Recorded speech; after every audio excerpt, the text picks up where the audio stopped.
Grace and peace, everybody. We're back. You know what we're about to talk about. We're going to talk about this horrible event, the stabbing of this young woman on a train.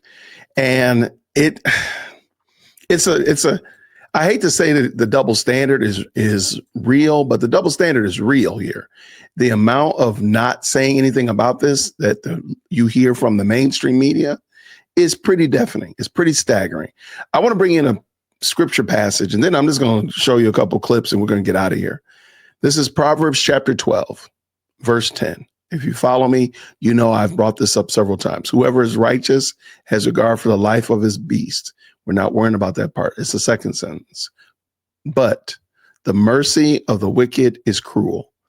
And what we're watching here is people attempt to be merciful to somebody who has a mental disease, who's demonstrated and shown that he does not want to be a part of society in any meaningful way. But they keep wanting to be merciful to him because they themselves are wicked. And what ends up happening, the mercy of the wicked is cruel, not only to that man that is not getting the help and getting put where he needs to be put, but to the countless people that he's negatively impacted. And my goodness, this young woman that he murdered on a train because somebody thinks that they know better. They're more merciful than anybody else. I'm more merciful than anyone else. Therefore, I should be able to give this kind of instruction. And let's just tell the truth. Their mercy has been cruel. So let's bring it in. Let's go. 2 weeks ago today, this woman, Iryna Zarutska, a Ukrainian refugee, was killed while riding the light rail in South Charlotte. It's crazy, man. It's crazy. A lunatic just got up and started. It's right on the tape. Not really watchable because it's so horrible, but just viciously stabbed. She's just sitting there. So they're evil people. We have to be able to handle that. If we don't handle that, we don't have a country. President Trump on that brutal killing in Charlotte, North Carolina, that is igniting outrage. Of course, that was just a short time ago from his remarks at the religious liberty event. The silence from the liberal media and Democrats is actually heartbreaking. Don't they care that their soft on crime policies are getting people killed? Now, I want to warn you as I narrate this, it's disturbing. We'll stop at the point right before the murder, but you'll know what's happening. Even the president described this. The shocking surveillance video shows a Ukrainian refugee brutally stabbed to death on a city train last month. There's no way she sees this coming. You see the people on the other side of the train are focused on their phones or looking away. He takes that moment and he kills her. It happened just before 10 p.m. on Friday, August 22nd. 23-year-old Iryna Zarutska got on that train, and minutes later, an alleged homeless ex-convict with more than a dozen arrests stabbed her, killed her. It happened so fast that other passengers really didn't notice until it was too late. And the suspect then walks to the other end of the car, blood dripping both from the knife in his hand and his bloody footprints, and kind of stands and he waits to see if he can get off that train. And then he starts walking around the other members of the people inside that locked car. He's near them. Lord only knows what he could have done. Finally, he got off at the next stop. Police identified 35-year-old Decarlos Brown as that suspect. He has a lengthy criminal history. Are we shocked? Wow. Including 14 arrests on charges like armed robbery, assault, and making threats. The city's Democratic mayor is facing backlash for thanking media partners. We're supposed to act independently. Well, they're not journalists, whoever those partners are. And then she thanks community members who have, quote unquote, chosen not to repost or share the footage out of respect for Iryna's family. Cheryl, this is more than heartbreaking. It's disgusting. And we want more of that footage. We don't own it. But as you can tell, I've watched it all. It's about 8 minutes long. It's and crazy. What's in that video, we do need to see. We do need to know. I've watched the full video as well. It is disturbing. And that suspect arrested 14 times, horrific. But there's more to this story that keeps happening. First off, the mayor saying that we need more police. You don't need more police. You need to keep a person in jail that was arrested 14 times. Why was this person free? Number one, that's a failure, I think, on the mayor herself. The other thing, too, is I found GoFundMes were actually created for the suspect to raise money for him. And then get this on a couple of the pages. They've been pulled down, thank God. One of the fundraisers While what happened was a tragedy, we mustn't lose sight of the fact that Decarlos Brown Jr. was failed categorically by the judicial system and the mental health services. He's not entirely to blame. Another said, let's fight against the racism and bias against our people in the fundraiser for this suspect. It just shows the worst of humanity, this whole story, and the disregard for her family. Jeremy, that is so patently offensive. Our people? Our people? You mean fellow killers? I mean, are they invoking race into this whole thing? Yeah. He got up, took something out of his pocket, and killed somebody on camera. Probably didn't realize it was all caught on camera. Yeah, I mean, it is so disturbing, the footage. And what's really disturbing to me is you have a leader of a major city, Charlotte, which I spent a lot of time in Charlotte. I have a lot of friends that live there with young kids. A lot of people living in fear now, wondering, can I get on the train safely? And her knee-jerk reaction is to say, well, thank you for just not spreading this video any farther. We don't want anybody else to see this. Whereas when you see all sorts of, usually when you have situations involving police, shooting someone unarmed, well, there's, release the video as far and wide as it can go, make sure we send this video out and everyone can see, and there's all this outrage. But here, we see this, especially on the legacy media's part, we don't really want to talk about this. Why? Why do you think that is? It doesn't fit their predetermined narrative. They have a predetermined narrative about what they want to say about the United States, and they don't want, watch this, Republicans to get a win out of this. So they think of politics. They don't want, President Trump cracking down on crime. They don't want anything to fuel what all of us know to be true about crime. And to me, it's sad that you have people, you could watch a video that gruesome, and your reaction is, oh, we don't want the Republicans to get a win. I mean, it's disturbing and very frustrating for all. We've seen. Okay, I'm going to add something to that as well. Actually, I think Democrats could, if they want to think politically, they could actually cap a win by denouncing this, especially if you yourself, if the mayor of Charlotte had been in any way, shape, or form a little bit tough on crime, a little bit fair-handed and whatnot, she could easily just say, hey, I denounce this. But she chose to stick with the left-leaning party line and she's going to probably reap the whirlwind because of this. Let's go. Liberals, though, ask for more of it. Look at Daniel Penny. He was locked in a subway car with a man who was losing his mind and threatening people around, and he moved to protect the citizens around him. And everybody wanted more video of that. Well, did he do it for the right reasons, and so on and so forth? I want to get to this real quickly. Mainstream media, almost no coverage of this stabbing. Stories on the deadly North Carolina stabbing, zero from the Associated Press, PBS, New York Times, National Public Radio, Wall Street Journal, BBC, Washington Post, Reuters, MSNBC, only one from CNN, and it's from today. And the suppression on this, not just the video, Kennedy, drove the suppression on the story itself, because it didn't go viral and not as many people knew that it had happened. And that's why we are this far beyond August 22nd and just now talking about this. Yeah, and it's one of those videos that is so shocking. It's galvanizing to people because they want to feel safe in their cities. It's also tragic for this young woman who fled Ukraine for a better life, got to the United States, and, probably felt like I'm safe. I'm somewhere where I feel I am protected and can thrive and flourish. And how many of those people who have seen the video but have withheld the stories and, decided in editorial meetings not to broadcast it, possibly for political reasons? To Jeremy's point, how many of those people have Ukrainian flags on their social media pages? And it's like, why not celebrate this woman's life and also ask, how can this happen here? And, the institutions that failed Decarlos Brown also failed this woman. When you have progressives saying, well, we have to end incarceration. Well, this is what happens when you have violent recidivist people who get on the street and their behavior is completely unpredictable. I bet if you talk to some of those social workers and psychiatrists and, some of those DAs who prosecuted him over the years, I bet they all had a very good idea that he would be impulsively violent. And it is a failure of the system, not for him, but for her, that she lost her life. And there was nothing that she could do in the moment because the strike was so violent and deadly. There was no way she could have saved her own life. Well, and he's 34 years old. So all that past is not like under seal. or anything. It's all gettable. And if people are doing their jobs, they're looking at all that reports, especially after that many arrests. I want to take a look at this. It's a local Charlotte reporter on city council cake break. Can we look at this?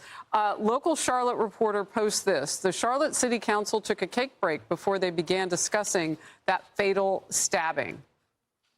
What in the actual is happening right now? I don't know whether to be more enraged at the city council, the Democratic politicians, or the media.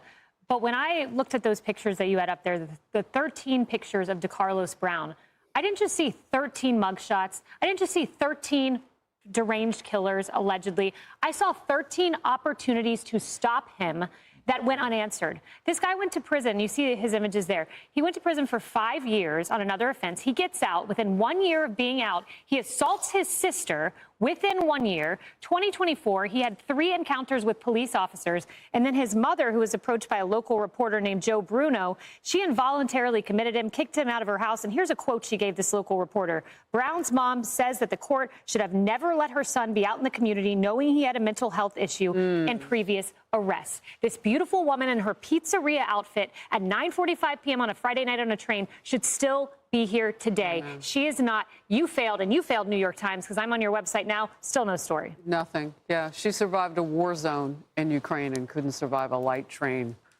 ride in America. That's crazy. Charlotte, North Carolina, specifically.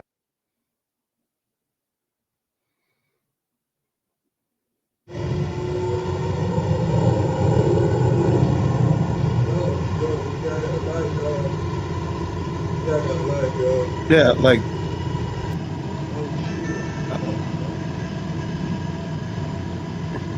his hand is dripping. Yo. She just sits down, minding her own business.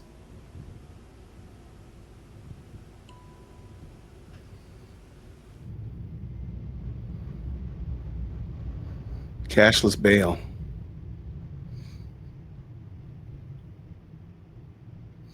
He wrote a promise that he would show up in court.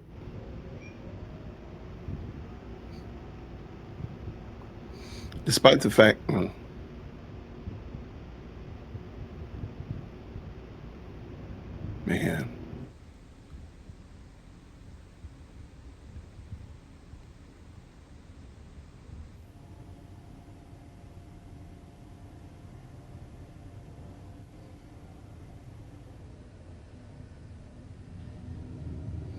Man, this is craziness. She doesn't know what's going on. Like, what happened? I'm sorry, man. Some of these people saw this. And like this man right here, let me go back just a smidgen. This man right here in the gray hoodie, man, he saw something. Gosh, if they had did something. Like, he sees it. And that dude is dripping. That woman, she knows something happened. The brother's like, what happened? Oh my gosh.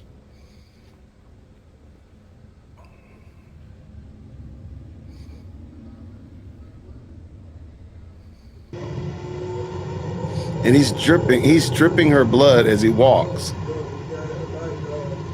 The video here shows us just how quickly things happened and how difficult it would have been to prevent once he got on the train. And that is an important part to all of this. From what we've been told, Brown never should have been on the train. Authorities tell WBTV he did not buy a ticket. CAT says it is working on ways to keep fare skippers off mass transit. Charlotte City Council member Edwin Peacock III joins me now. Council member, thank you so much for doing just that. Just first want to get your reaction to this horrific crime that has taken place in your city. We're 18 days from the murder of Ms. Zarutska. Our city is just blown away by what we've seen. Obviously, this is not something that we normally see in the 14th largest city of the United States, and certainly on a light rail system that we're extremely proud of. It's the largest one to be put in place. Opened up in 2007, first one between Atlanta and Washington, D.C. Your listeners may not know, but most of our light rail system is above the ground. We don't have any underground subways here. So again, it's shocking and appalling what we've seen. Well, this suspect had 14 prior arrests, and he was out on no bail pending trial at the time of this murder. So obviously the glaring question here, council member, is why was he allowed out into this community to commit this crime in the first place? And that is a question that's not only coming from me, it's also coming from Decarlos Brown Jr.'s own mother, who said he is schizophrenic and aggressive. She says the court should have never let her son out in the community, knowing he had mental health issues and previous arrests. Is this system of cashless bail something that you would like to see changed? Absolutely. This is a poster child example of someone who's clearly a harm to themselves and harm to others. Our police are doing an excellent job in arresting these types of individuals, but we have a court system that's overwhelmed. We have a North Carolina system that is deinstitutionalized individuals that really should have hospitalization and permanent around-the-clock care. I hope this wakes up a conversation not just around the mental health topic, which has certainly been talked about a lot, but we have to actually follow that with actions. And as sad as this tragedy is, I hope that it will shine a bright light on it. Magistrate Judge Teresa Stokes is the one who let the suspect out on no bail pending trial. And apparently there was a written note that he would appear in court, and that is what allowed him to be released. What do you think about that? And should she face consequences as a result of this decision? Each one of these cases, from my understanding, and I also had some personal experience trying to get what's called an involuntary commitment of an individual that I was close with who was having similar type issues. It's all based off each individual case. And in the case of Mr. Brown, our understanding was that it was on a very minor infraction that they were trying to obviously get him and seek more help. So each one is situation by situation. No judge anywhere is going to ever think that they're going to release somebody like this. It's going to do this type of heinous crime on it. But again, it just points to the fact that you see a history. In his case, 12 arrests as an adult under CMPD, our police department. How do we stop this? There's clearly other individuals just like him. I traveled on the light rail system myself just 7 days after she was killed. And there's just many, many individuals traveling on our trains that have no business being there. Yeah, Two a big minor, things that and, you know, council member, a minor infraction at the time of his release, but he had 13 other sentences where he was actually sentenced to jail time. So I think one of the things that could happen is looking at the criminal history as a whole. And I also want to ask you about the mayor of Charlotte. Her initial response was that the suspect suffered a crisis, as if he was the one who suffered and as if this was an isolated incident. There's also a local reporter, council member, who posted some tweets about during a session where you were discussing this case and violence in your city, members took a birthday cake break and ate birthday cake. And one of the tweets said, "Cake time is over. Charlotte City Council is now starting its discussion of the fatal stabbing." Do you think the city council is taking this seriously enough? I know my colleagues and I agree that this is absolutely the last thing that we would ever want to see happen in our city. But are they taking it more seriously? They certainly are now. When the video was released, there's been a deluge on everybody's inbox, and clearly for good reason. I'm asking for my council members to respond by simply supporting the mayor's initiative to put more cops on our trains, and then secondly, to enforce the fares. Most of your listeners wouldn't know that on the system that we have that's above ground, it's an open platform system. So there's really largely not a lot of enforcement as to who's actually getting on the train. And it's not been something that we've been following through on a consistent basis. Yeah. So the message is to most riders is that this is a free ride, and it's not. And if you don't pay, you won't ride. And finally, council member, President Trump has made crime crackdown a priority. Would you like to see National Guard troops in your city if it means that something like this wouldn't happen again? Not at this time. Why not? Well, simply because crime actually in Charlotte statistically is down like it is around most of the country, but we do have a crime problem, and it's been growing. This is this paper thin statistic that most. Wait, hold on. How is crime down but it's growing? Did he say that? Hold on. This guy speaks a lot. He says a lot of things that I don't like. I'm not a fan of this guy. On a priority, would you like to see National Guard troops in your city if it means that something like this wouldn't happen again? Not at this time. Why not? Well, simply because crime actually in Charlotte statistically is down like it is around most of the country. Crime is down statistically in Charlotte. Okay.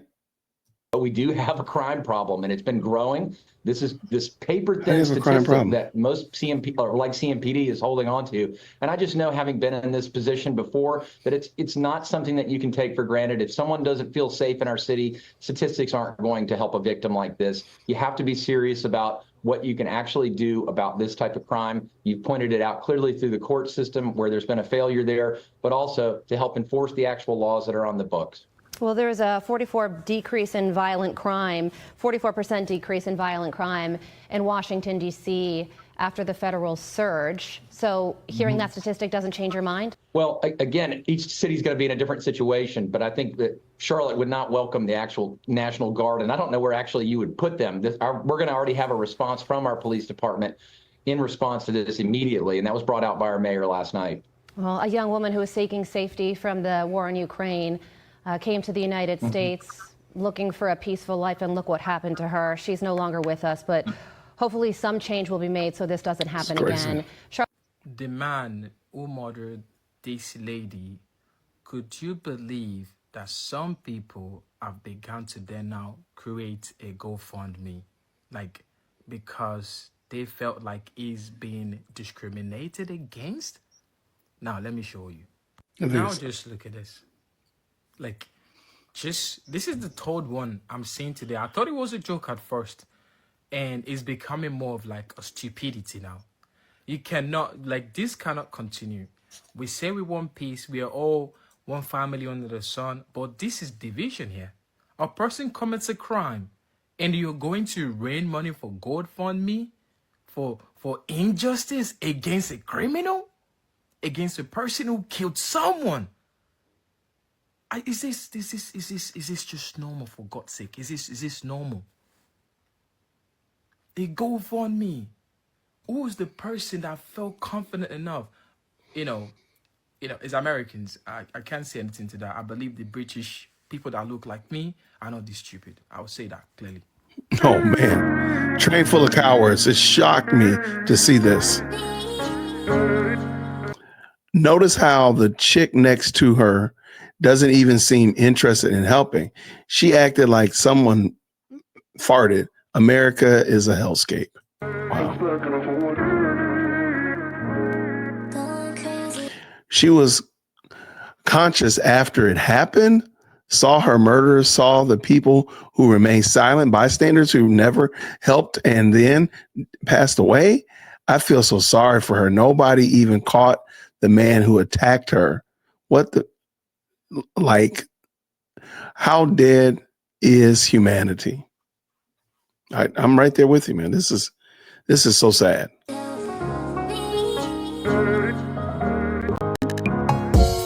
The anti-white rhetoric from the left has everything to do with this.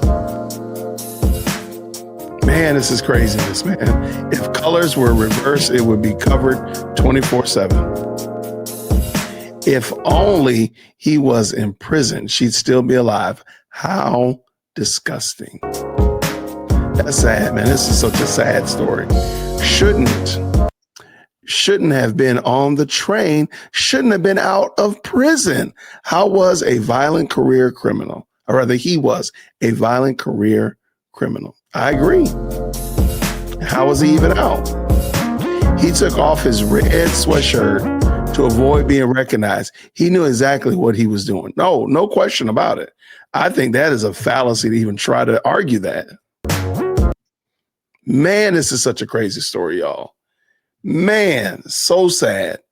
And it only goes to further divide humanity and American society. Because I think we all can agree that, America is kind of divided right now. This is only going to serve to divide us more. Even though I've yet to see somebody who really full-throatedly supports that guy, it's just the fact of the lack of, there were so many steps before, so many times. There were 13 other times this dude could have been off the street or given the proper help. And lo and behold, now it's taking him deleting a young woman, innocent young woman that wasn't doing nothing.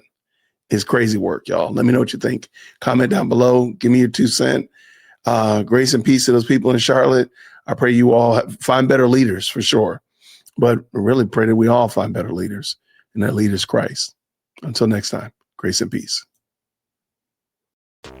Thank you so much for tuning in to another episode of the Jay Witt Podcast. If you enjoyed today's show, please do me a favor and hit me up with that 3-piece special.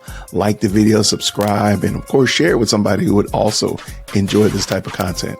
And make sure you leave a comment because I do pin the best comments to the top. So thank you so much for tuning in today. And until next time, everybody, grace and peace.